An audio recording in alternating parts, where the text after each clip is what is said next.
Pero me di cuenta que aquella decisión apresurada, disfrazada de reverencia o de espiritualidad, diciendo Dios me dijo, devino en una vida fracasada. No creerán cuántos ministerios, cuántos llamados se han malogrado bajo la frase Dios me dijo. Cuántas carreras se han frustrado, cuántos profesionales se ha perdido la vida. Dios no ha podido utilizar porque abandonaron su carrera. No siguieron hasta el certificado, hasta el diploma, porque dice Dios me dijo que tengo que abandonar los estudios. Cuántas familias se han destruido bajo la frase Dios me dijo. Cuántas cuentas bancarias se han agotado. Ni hablar de cuánta gente ha sido lastimada. Porque el Dios me dijo es una frase que nos permitimos los cristianos para a veces tener una licencia a nuestros deseos. Un amigo de Argentina, dicho sea de paso, me dijo que iba a dejar su empleo. Tenía un buen empleo en una fábrica, en una empresa, pero lo iba a dejar porque me dijo que Dios le dijo que lo había llamado a servir tiempo completo. Le pregunté si había tenido alguna propuesta de una iglesia, alguna propuesta ministerial. Me dijo nada. Pero he sentido por varias noches que tengo que dejar mi empleo y si en fe yo dejo mi trabajo, sé que Dios me va a sostener. Tengo que vivir por fe. 4 hijos tenía, un matrimonio, una renta que pagar, automóviles que estaba pagando, un automóvil que estaba pagando. Y yo le pregunté si él había considerado el costo que esto podía significar si no era de Dios. Si acaso él estaba equivocado y me dijo, no, yo no me equivoco, Dios me habló. Voy a dejar el empleo. Eso fue en Argentina hace muchos años. No volvimos a vernos, me lo reencuentro allí a la vuelta de la vida, algunos años después, y estaba frustrado, divorciado, no podía ver los hijos, tenía una orden de alejamiento para ver los hijos por algún tema de violencia doméstica, etc. Obviamente sin empleo, lo vi frustrado, mal, demacrado, aparentemente parecía que su salud estaba frágil. Obviamente no soy de pegarle al herido, al caído y decirle, te lo dije, o qué pasó con aquel Dios me dijo. Pero me di cuenta que aquella decisión apresurada, disfrazada de reverencia o de espiritualidad, diciendo Dios me dijo, devino en una vida fracasada. No creerán cuántos ministerios, cuántos llamados se han malogrado bajo la frase Dios me dijo. Cuántas carreras se han frustrado, cuántos profesionales se ha perdido la vida. Dios no ha podido utilizar porque abandonaron su carrera. No siguieron hasta el certificado, hasta el diploma, porque dice Dios me dijo que tengo que abandonar los estudios. Cuántas familias se han destruido bajo la frase Dios me dijo. Cuántas cuentas bancarias se han agotado. Ni hablar de cuánta gente ha sido lastimada. Porque el Dios me dijo es una frase que nos permitimos los cristianos para a veces tener una licencia a nuestros deseos. Deseamos algo mucho y decimos Dios me dijo que va a ser así. Y en realidad estamos diciendo lo que nos gustaría que Dios dijese. Pero Dios no está diciendo necesariamente. A mi amigo de Argentina le hizo perder la familia, le hizo perder los hijos, el trabajo y quién sabe qué más, posiblemente la salud. Porque él pensó que Dios le habló y entonces tomó una decisión adrede sin consultar pacientemente, profundamente con el Señor. La pregunta es, ¿somos capaces los seres humanos, aún amando a Dios, de adulterar o tergiversar un mensaje de Dios? ¿Somos capaces de inventarnos un Dios me dijo, aunque sea de manera inconsciente? La respuesta lamentablemente es sí. Solemos decir Dios me dijo, Dios me hizo sentir. Eso es la otra, Dios me hizo sentir, más subjetivo todavía. Dios me hizo sentir que me vaya de esta iglesia. Dios me hizo sentir que hable tal cosa. Dios me hizo sentir tal otra. Dios me dijo ha hecho muchísimo daño. Entonces yo voy a las Escrituras, Hechos 13, y nos ofrece, nos da un vistazo, un paneo de cómo las autoridades de la iglesia del momento de Medio Oriente analizaron, procesaron un mandato divino, un Dios me dijo. La Biblia lo describe así en Hechos 13. Dice, en la iglesia de Antioquía Ahora les voy a contar dónde era esto, o cuál era el contexto. Había profetas y maestros. Bernabé, Simeón, apodado el Negro, Lucio de Cirene, Manaén, que se había criado con Herodes el tetrarca, y Saulo. Mientras ayunaban y participaban del servicio o del culto al Señor, el Espíritu Santo dijo: apártame a Bernabé y a Saulo para un trabajo que les voy a encomendar. Apártenmelos, los quiero comisionar, dijo el Espíritu Santo. Así que después de ayunar y orar e imponerle las manos a estos dos muchachos, Bernabé y Saulo, los despidieron. A ver, Antioquía era una ciudad cosmopolita, que se reunía gente de todo el mundo, casi como River Arena. Diversos orígenes, razas, etnias convergían. En Antioquía la iglesia era flamante, estaba creciendo. Y la Biblia describe 5 hombres disímiles, muy diferentes entre sí. Pablo, que era judío, Bernabé, que era de Chipre, Simeón, que estaba al norte de África. A este le decían el negro, por algo le decían el negro, no era porque era amarillo. Lucio era de Cirene, que hoy es parte de Libia. Y Manaén, que se crió entre la realeza y vivía con la familia de Herodes. Ustedes quieren encontrar 5 hombres totalmente diferentes entre sí, casi no los encontrarán juntos en todas las escrituras hasta aquí, hasta Antioquía. Pero estaban en el mismo sentir, orando en un servicio a Dios cuando Dios les habló. No importaba la raza, la etnia, Dios les habló a pesar de lo diferente que eran, la antítesis de uno del otro. Dios les habló. Yo voy a este ejemplo bíblico y veo que para que Dios les hable, ellos estaban rindiendo servicio a Dios, en ayuno, en oración. A veces estamos tan inmersos en los ruidos de la vida que no hay voz de Dios que pueda hacer acallar semejante ruido. Cuando hablo de ruido, hablo de dispositivos móviles, de maratones de Netflix, de Amazon, de celulares, de mensajes de texto, de WhatsApp. A veces estamos tan inmersos en la tecnología, en esta era comunicacional, en esta autopista de información, que cuando Dios quiere hablarnos, no lo escuchamos. Hay tantas voces. Y a veces nosotros queremos tomar una decisión trascendental: casarnos, divorciarnos, tener hijo, dejar de tenerlo, amar a la suegra, echarla, lo que sea, sin orar, sin ayunar, sin quedarte en silencio, pero estando conectado a un celular, hablando en un grupo de WhatsApp de las madres de la escuela, viendo la televisión, escuchando como el otro grita, discutiendo con el marido. Difícil que escuche un Dios me dijo que ahogue con la almohada a mi mujer. No, Dios no te lo dijo. Es el producto del estrés. Ahora están en Antioquía, 5 hombres de diferentes sitios. Dios les habla: apártenme a Bernabé y a Saulo. Y ellos no accionan de inmediato. Dice, después de ayunar y orar e imponerle las manos, los despidieron. O sea, después que recibieron el mensaje original, vuelven a ayunar y orar antes de la acción. O sea, hicieron una pausa para asegurarse que habían entendido correctamente el mensaje. Otros podrían haber dicho: pero somos los apóstoles, nos acaba Dios de hablar, ¿qué hay que dudar? Ellos vuelven a orar a ver si entendieron correctamente el mensaje. Yo creo que ellos oran no porque desconfían quién emitió el mensaje, sino porque a lo mejor sí el mensaje es divino, pero no es para ahora. Y si se equivocan en el tiempo, cometen un error de cálculo. Así yo llamé al mensaje de hoy: error de cálculo. Un error de cálculo en un algoritmo, en arquitectura, en diseño, puede hacer que un edificio colapse, que un programa de computación no ande. Pero un error de cálculo en decisiones de la vida te liquida. Un error de cálculo en decisiones espirituales puede que te deje en la lona, como mi amigo, que lo volvió a encontrar, no tiene más familia, no tiene matrimonio, no puede ver los hijos. Pero ¿cómo si hace unos años atrás tenía un llamado para servir a Dios? ¿Qué pasó en el interín? ¿Y a dónde quedó el llamado de Dios?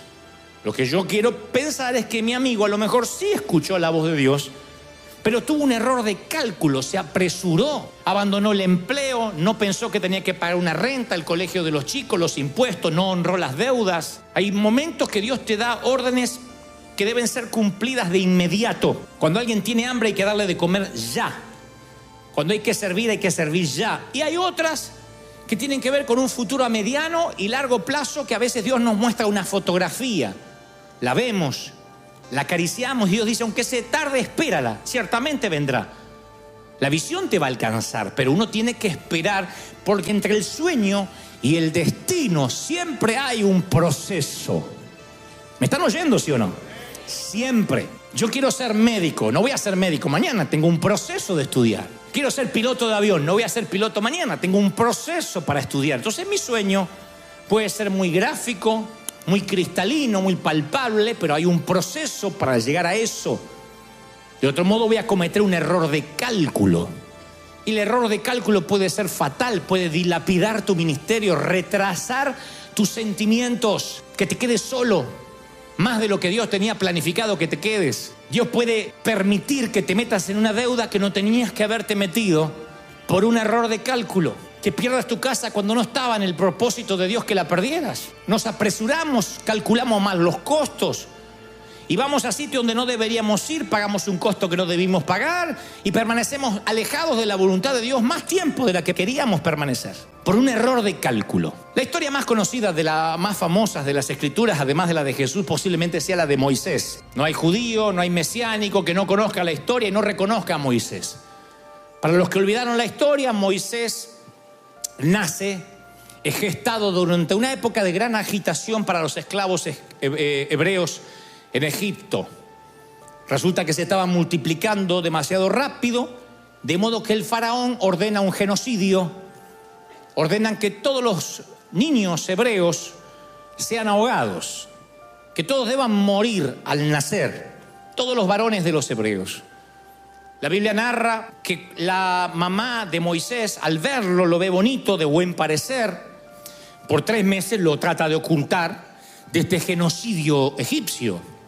Pero luego la cosa se pone muy peligrosa y ella dice, no puedo ocultarlo toda la vida. Así que lo que hace ella es impermeabilizar un cesto de mimbre con brea, mete al bebé ahí dentro del cesto y lo deja a orillas, entre los juncos, a orilla del Nilo.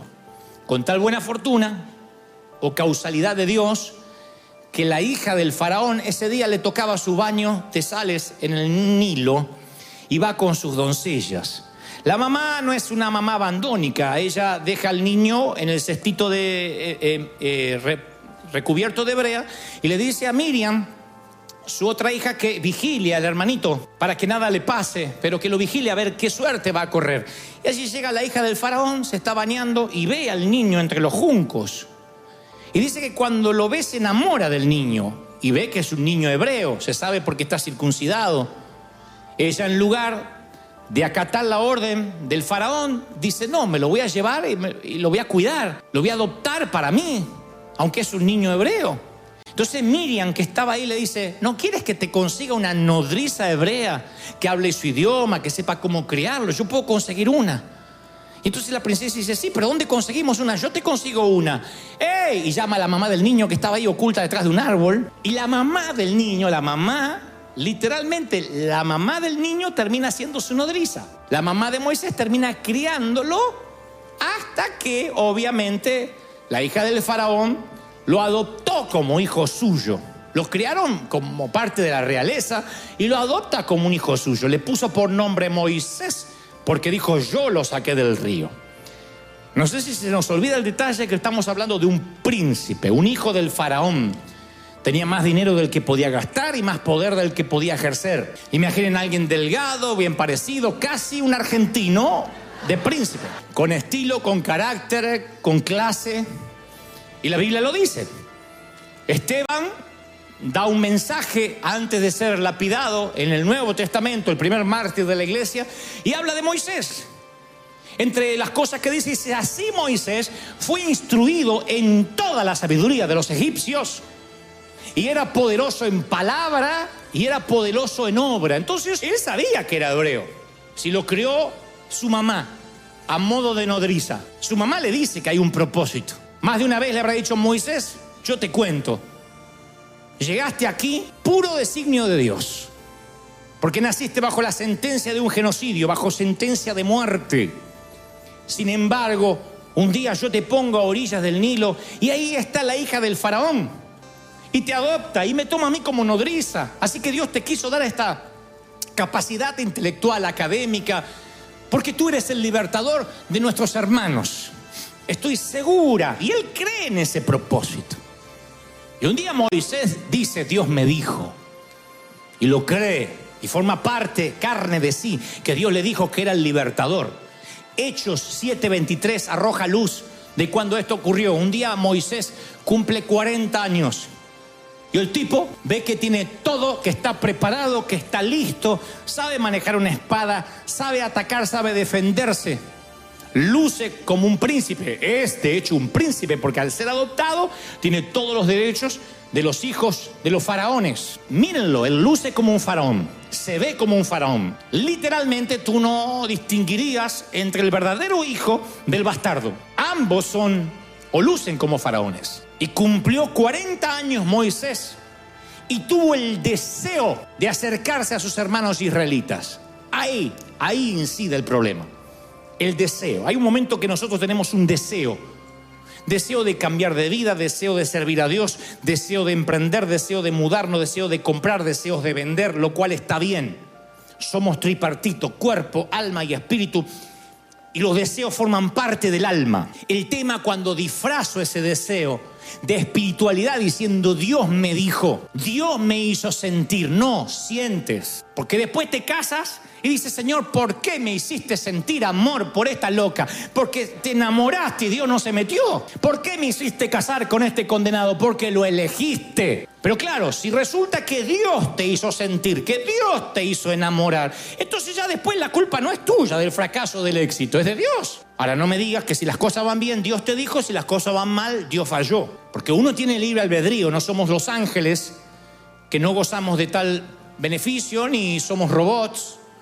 Uno decide con quién compartir la vida, decide qué decisión tomar. El Espíritu Santo te puede alertar, hablar, pero finalmente tu decisión va a primar. Eso es el regalo primordial del Señor.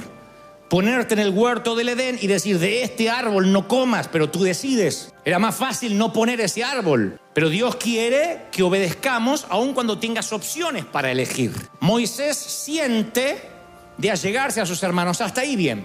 Pero un día, cuando ya Moisés era mayor de edad, ve a uno de sus hermanos de sangre y pudo observar sus penurias. Un día el faraón, el pseudo faraón, porque recuerden que era hebreo, ve a otros hermanos hebreos y ve como un egipcio golpeaba a uno de sus hermanos, es decir, a un hebreo. Miró entonces a un lado, miró para el otro y al no ver a nadie dijo, Dios me dijo que lo matara. Y mata al egipcio, porque mi mamá me dijo que yo era el libertador. Así que hoy empezó mi ministerio, hay que empezarlo.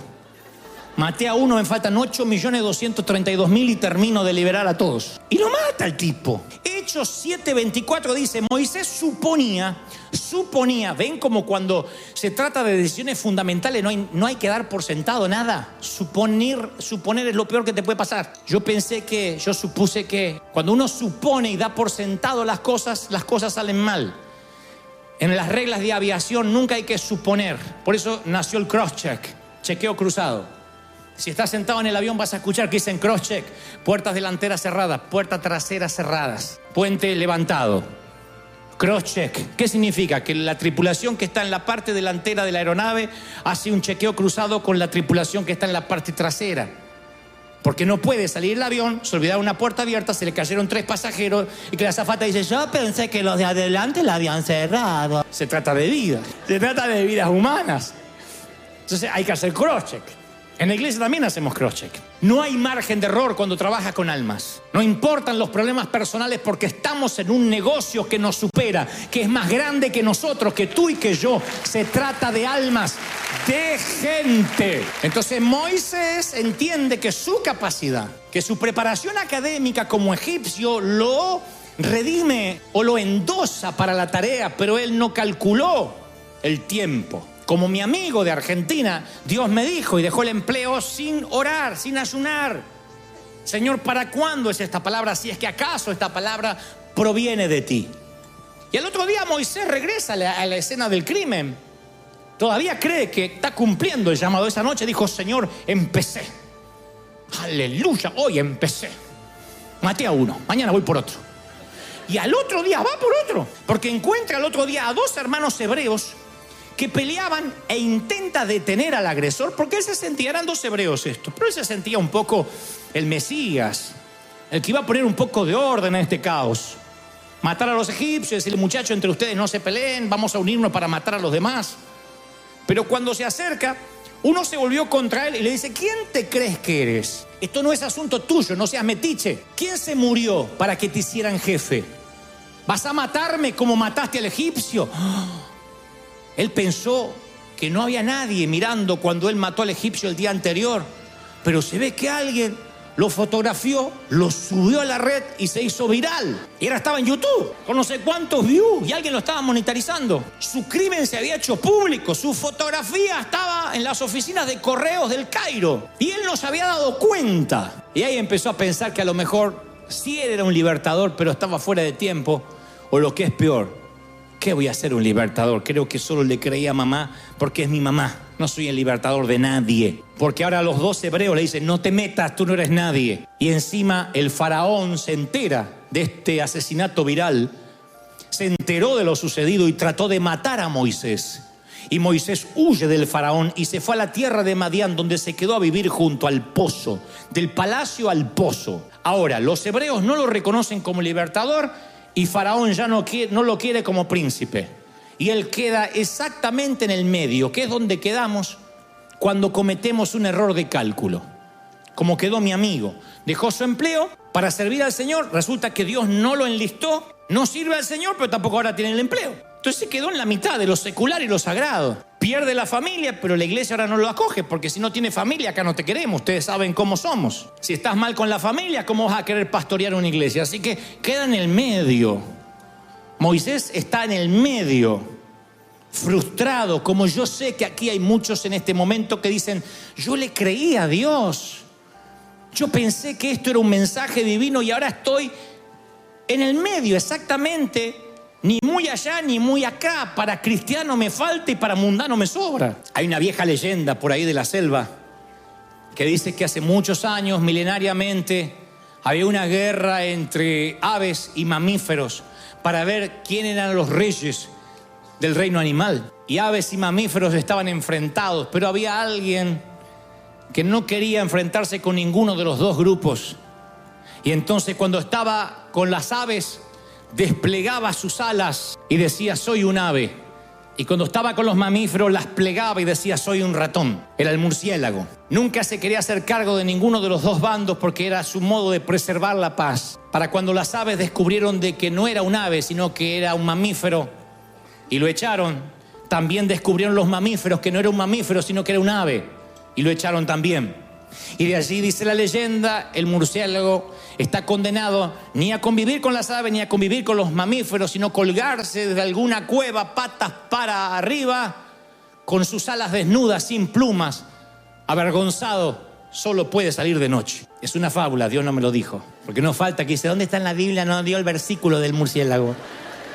Fariseos, capítulo 4. El síndrome del murciélago ocurre exactamente cuando te atreves a hacer algo, caminas, quieres hacer un crossover, quieres cruzar un puente, cuando todavía no era tiempo de cruzarlo en ningún área. Te quedas en el medio. Antes eras soltero, ahora eres separado. Porque quisiste casarte y no era tu tiempo, entonces ahora estás en la mitad. Antes eras un empleado, pero quisiste ser un empresario antes de tiempo y ahora te quedas en la mitad. Ahora eres un empresario quebrado. Para empleado te sobra y para empresario te falta. Uno queda en la mitad cuando uno cree que Dios le dijo y se apresura por lo que siente. Entonces el primer filtro que uno tiene que tener es, a ver, ¿esto que Dios me está diciendo es congruente con el carácter de Dios? O sea, ¿tiene que ver esto con los atributos divinos del Señor? Eso es determinante, porque si tú no tienes tiempo de oración para conocer a Dios, cualquier voz te va a confundir y vas a creer que es tu Dios. La falta de comunión es lo que hace que nos confundamos.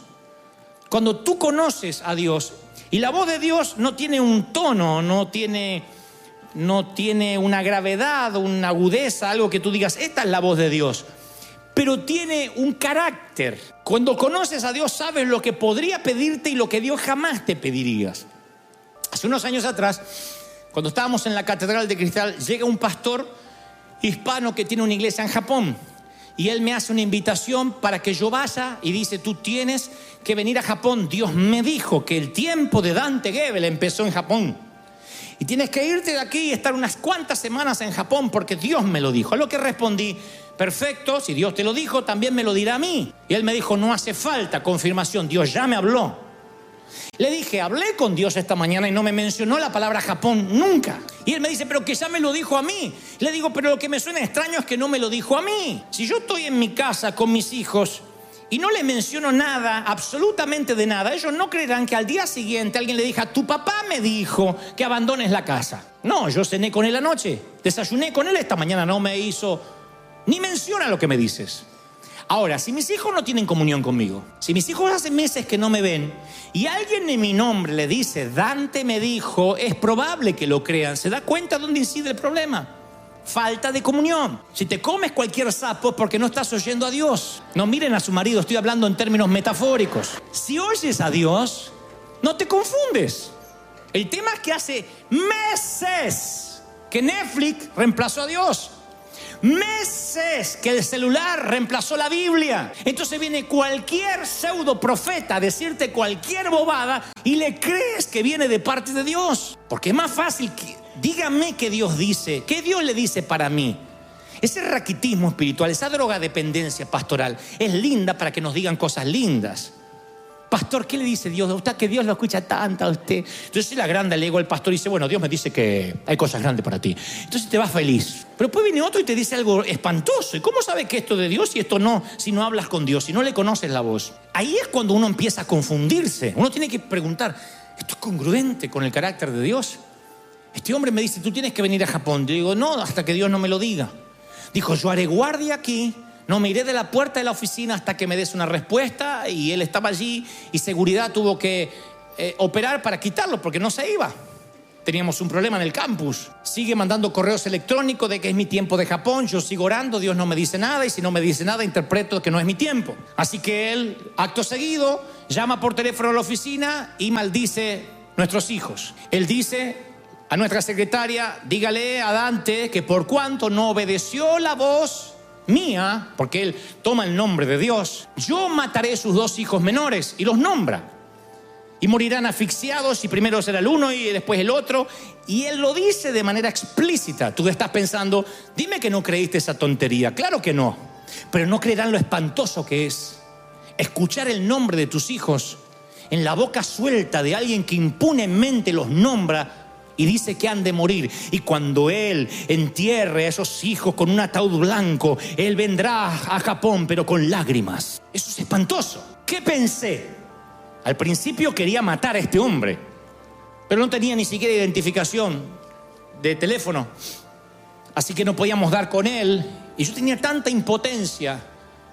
Y luego el Señor habla a nuestro corazón y empieza a mostrarnos de que eso no es congruente con el carácter de un padre. ¿Por qué? Porque yo soy padre, porque tú eres padre o mamá. Jamás amenazarías a tus hijos con una enfermedad mortal: te vas a morir, voy a disfrutar cuando te entierre. Nunca harías eso por muy enfadado que estés. Claro que es un ejemplo radical lo que digo. Gálatas dice 5:16: andad en el espíritu, no trate de satisfacer los deseos de la carne. Porque el deseo de la carne siempre va a ir en contra del espíritu. Y el del espíritu es contra la carne, se oponen entre sí. Entonces, si tú al deseo de la carne le agregas un Dios te dijo, es como querer tirar un poquito de perfume en un estercolero. El deseo de la carne, le puedes poner perfume francés, va a oler a carne. Y muchos maldicen y creemos esas maldiciones porque no tienes comunión con Dios. Aquí ha llegado mucha gente que me dice: mi pastor me maldijo por haberme ido de la iglesia y dijo que por haberme ido de la congregación quitaba la cobertura Dios de mis hijos. Le digo: ¿y le creíste? ¿Cuándo en la Biblia dice que la cobertura de tus hijos es la de tu pastor o la de tu apóstol? No lees las escrituras, no escuchas a Dios. Él enviará a los ángeles sobre ti para que tu pie no tropiece en piedra. Balaam dijo: Dios dio orden de bendecir y no podré revocarla. Alguien tiene que creer esa palabra. No se puede cambiar. Entonces eso se estila mucho. Sales de aquí, te quito la cobertura. Sales en rebeldía. Capaz que hiciste lío en tu iglesia y saliste en rebeldía. Aún así, nadie puede maldecirte. La bendición de Dios está sobre ti y eso no puede ser cambiado. El favor de Dios está sobre ti. Pero claro, a mí no me gusta que te vayas y te maldigo. Dios me dijo que vas a pagar con tus hijos. Y empiezas a moverte con temor, con miedo, en lugar de obediencia por amor. No creerán la cantidad de profecías que me mandan por correo, por WhatsApp. Dios me dijo un mensaje para ti de maldición. Algunos son muy lindas, otras... Yo no escucho ni las lindas ni las feas, porque si asigno valor a una, le tengo que asignar valor a las otras. Si a ti te agradan los aplausos, te va a matar una crítica. Entonces yo nunca creo los aplausos, porque si creo los aplausos, también me voy a hacer cargo de las críticas y las voy a creer. Entonces no creo ninguna de las dos. Ni las que me ven como un ángel encarnado, ni los que me ven como un demonio encarnado. No creo ninguno. Eso me mantiene objetivo. Señor, ¿qué opinas tú de mí? ¿Cómo me ves? ¿Cómo mides mi corazón? Porque hasta Samuel se puede confundir, hasta el ungido se puede confundir y tratar de ungir a otros en lugar de ungir a David, que está pastoreando las ovejas de su padre, y Dios tiene que retar a su profeta, decir: no te confundas, yo no miro lo que mira el hombre. O sea que Samuel también miraba lo que miraba el hombre. Hasta el más ungido puede confundirse, y tú necesitas tener un solo espejo en el cual te ves, el espejo de Dios, la Biblia, el cual te puedas ver reflejado y ver quién eres para el Señor. De otro modo vas a meter la pata con cualquiera de los famosos Dios me dijo, porque hay un montón que no hacen nada con su vida, pero le dicen al otro lo que Dios le dijo que el otro tiene que hacer. Dios me dijo que vuelvas a tu país, que dejes Yanquilandia. Ah, sí, mirá vos, a vos te lo dice. ¿Por qué no me lo dice a mí?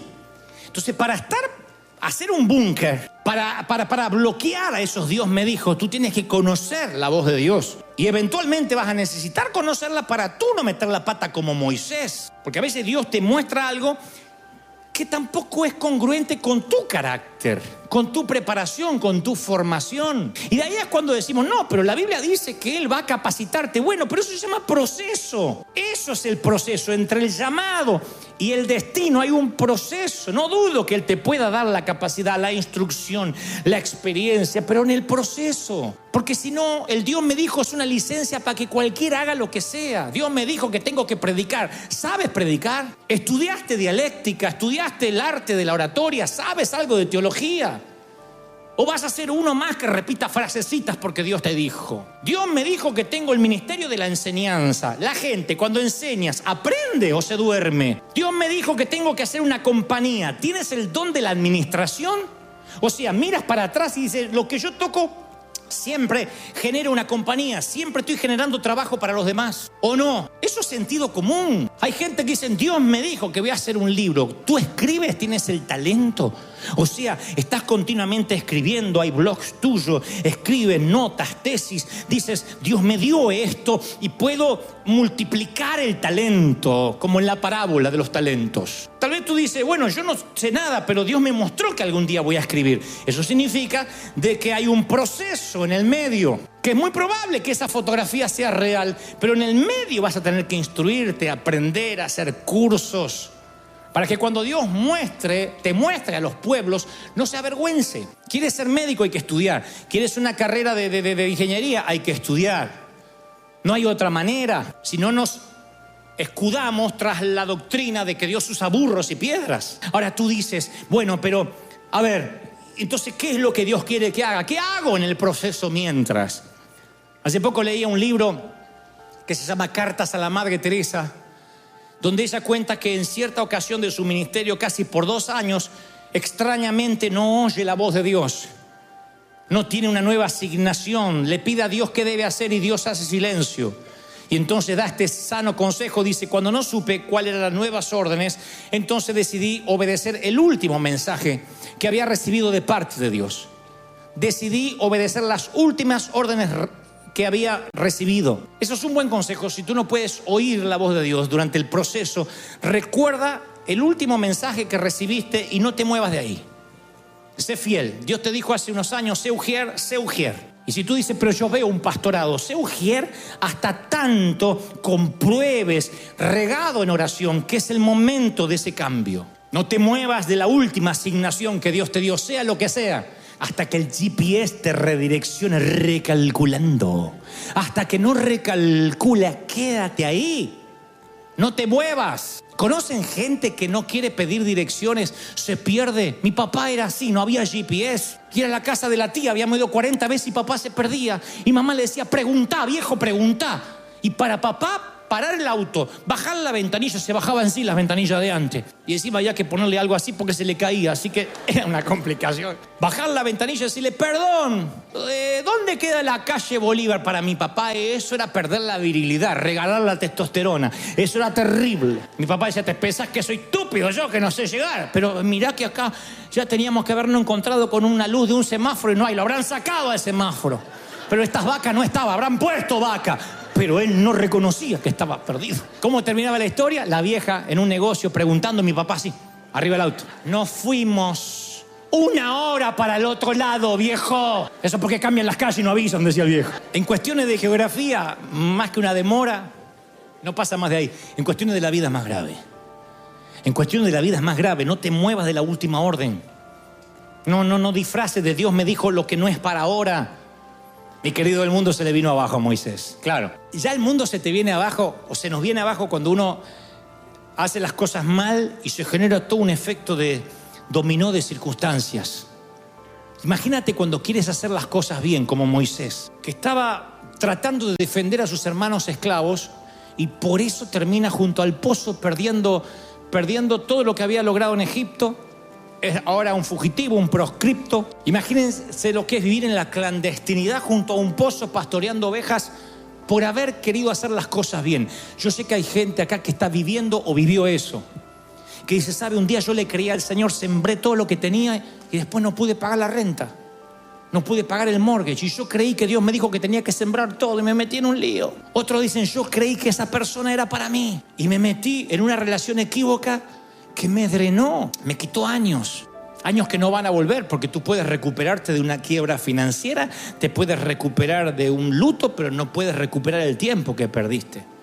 El reloj de arena nunca sube, siempre baja, el calendario va de izquierda a derecha, de enero a diciembre, nunca al revés. Y entonces cuando sientes que perdiste tiempo, sientes lo que Moisés, la frustración de haber querido hacer las cosas bien y sin embargo ahora estás junto a un pozo. Hay gente acá que está viviendo junto al pozo. El Espíritu Santo me muestra gente triste, muy triste porque le creyó a Dios y se hundió. Yo pasé esos momentos tan duros porque yo venía oyendo la voz de Dios y era un muchacho que como niño le creía todo a Dios. Y un día me pasó lo que nos suele pasar a todos cuando vemos que Dios nos da favor en todas las cosas. Ya no oramos y creemos que hay nuevas reglas escritas para nosotros, que podemos reescribir las reglas, que las reglas son para los demás, no para nosotros, no para los que llenamos estadios y lo que todo nos va bien y donde tocamos es bendición. Así que un día dejé de orar y dije, todo lo que emprendo es un éxito, Dios está conmigo, ya no tengo que buscar a Dios, y reescribí mis propias reglas. Y entonces un día emprendí un evento de cientos de personas, de cientos de miles de dólares en plena crisis del país Argentina. Cacerolazo, renuncia al presidente, hasta acá quedamos de deuda. ¿Y saben con quién me enojé? Con Dios. ¿Por qué me dejaste meter en esto? Y Dios me decía, no me preguntaste. Te dejaste llevar por la inercia y ahora estaba en la mitad entre un fracaso y lo que pudo haber sido como un murciélago saliendo de noche. Y oraba y le decía, Señor, ¿por qué? Por un error de cálculo. Dios me dijo, no era el tiempo. No era el tiempo porque lo hiciste, pero era un error porque yo tenía el método, yo tenía la manera que lo hagas. Y no me preguntaste, confiaste en tu propia opinión y engañoso es el corazón del hombre. Moisés tenía buena intención, pero hizo lo que él creía que era correcto de la manera incorrecta. Hay gente acá que ha hecho cosas muy buenas fuera del tiempo de Dios, tratando de evitar el proceso. Y cuando tratas de evitar el proceso, te metes en situaciones que no tenías que haberte metido. La historia sigue para Israel y para Egipto. Mucho tiempo después, Éxodo 2:23 dice, murió el rey de Egipto. Los israelitas, sin embargo, seguían lamentando su condición de esclavos y clamaban a Dios pidiendo ayuda. Y sus gritos desesperados llegaron a Dios. Y Dios se acordó del pacto que había hecho con Abraham, con Isaac y con Jacob. Así que se fijó, miró a los israelitas, está hablando de Dios, y los tomó en cuenta. Qué diferente a cuando dice, y Moisés vio la opresión de Israel y mató a un egipcio. Dos puntos de vista diferentes. Cuando Moisés vio la opresión y cuando Dios vio la opresión. Dios le estaba diciendo a Moisés, no son tu pueblo, son mi pueblo. Le estaba diciendo a Moisés, yo lo voy a liberar en mi tiempo, no en tu tiempo. Yo los voy a liberar cuando ellos clamen a mí, no cuando ellos clamen a ti. Palabras que Moisés no se olvidó más. Porque luego en plena crisis del desierto, Dios le dice, voy a matar a tu pueblo. Y dice, no, era tuyo. ¿Te acuerdas? Tuyo. Es tu pueblo que sacaste de Egipto. Moisés la tuvo clara para toda la vida. Dudo que Dios quería asignarle el pueblo a Moisés. Yo creo que lo estaba probando a ver si Moisés había entendido que no eran sus métodos, que no era su pueblo. Y Dios vio la necesidad, y ahí era el tiempo de Dios. Si Dios te necesita como pastor, Él ve la necesidad de la gente. Él es el primer interesado en que te vaya bien. Si Dios ve la necesidad de que a través de tu prosperidad tú bendigas misioneros, tú sostengas la obra de Dios, ¿cómo no te va a bendecir? Si estás emprendiendo y te estás golpeando la cabeza contra la pared, tal vez sea de Dios, pero no es el tiempo, es un error de cálculo. Cuando Dios ve, es el momento, ahí Dios te envía. Pero ya Moisés llevaba 40 años en el desierto, ya no es el príncipe de Egipto solamente, ahora es el príncipe de las ovejas. Ahora su carácter ha sido probado. Qué diferente es este Moisés. Señor, soy torpe de lengua. ¿Cómo creerán de que tú me has enviado? Señor, yo no tengo la preparación. No, mírame, qué diferente a este tipo que hace 40 años atrás, sin consultar a Dios, revienta a palazos a un enemigo. ¿Qué pasó? El proceso hizo que se parara frente a la zarza y se sintiera tan indigno que se tuviera que quitar el centímetro de suela y quedar descalzo, porque Tierra Santa estaba pisando. Dios le estaba diciendo que cualquier territorio es santo, aunque sea un desierto, si Dios está allí, con un llamado verdadero, con un llamado genuino. Cualquier territorio es santo. ¿Lo estás creyendo, sí o no? ¿Cuántos reciben esta palabra? Díganme amén. Así que no te sorprendas si la zarza arde y te dice, vamos, es tu tiempo. Y tú dices, pero yo ya había perdido la fe. No, te estaba procesando. Dios no desperdicia el proceso de nadie. Tu dolor, tu divorcio, todo eso sirvió para este momento, precisamente para un momento como este. Te ama tanto el Señor que te quiso procesar para que hoy seas esta mujer, para que hoy seas este hombre, para que hoy no te jactes de ser el príncipe de Egipto, sino el príncipe de Dios, aquel que supo esperar, aquel que esperó la zarza que se prendiera ante él. Yo sé que Dios te ha llamado, me consta. Sé que tiene propósitos para que comiences empresas, compañías, para que emprendas ministerios. Pero sé que muchos de ustedes han creído y les ha ido mal. Y entonces han pensado que Dios quitó la mano, que metieron la pata. No, simplemente te has apresurado al kairos, al tiempo de Dios. Y Dios dice, en mi tiempo todo va a ser perfecto, debes confiar en mí. Este es tu año, este es tu tiempo, este es tu mes. Ha llegado el momento en que Dios haga lo que dijo que iba a hacer. Si lo crees, celebra al Señor. Dale un aplauso al Rey de Reyes. Celebra si crees que Dios te está hablando. Gracias por llegar hasta el final. Si esta palabra tocó tu corazón, te animo a seguir escuchando lo que Dios tiene preparado para ti en los siguientes videos.